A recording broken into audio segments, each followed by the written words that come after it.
Gimana nanti? Intan!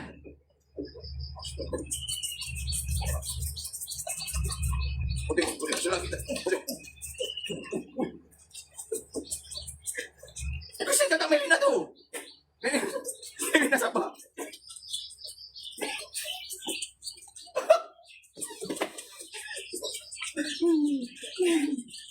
Aku pula pemarah.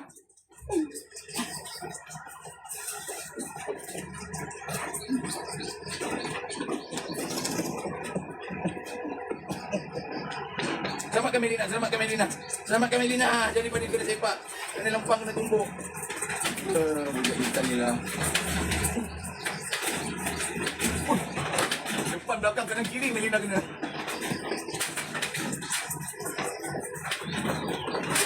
Tapi Melina steady tu. Benda tak balik, tak boleh. Melati habiskan dulu. Habiskan dulu. Nanti, jap. Intan! Intan!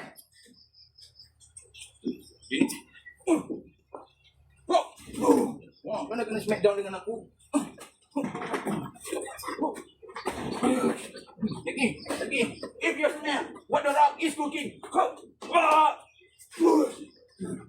Yang lagi. Lock. One. Lock. Lagi. 1, 2, 3. Encik Uncle, bagi gift dekat Intan boleh Encik Uncle?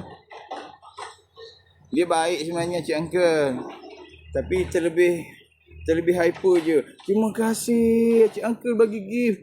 Kak Zuzi terima kasih. Cepat bagi gift kat Intan Encik Uncle. Dia budak baik sebenarnya. Tapi dia ni pengaruh dalam sebaya buat dia jadi nakal. Cantiknya gift tu Kak Ijaz, terima kasih. Sini. Dah jom kita bagi dia lah. Terima kasih Kak Syida. Terima kasih. Banyaknya bagi gift. Harga nak kambing berapa tak jual. Ramainya. Terima kasih. Berapa set kau bang? Tak jual Nazri. Ni saya punya pet. Saya tak jual. Minta maaf tau. Jom. Sini Intan. Jom. Sini sayang.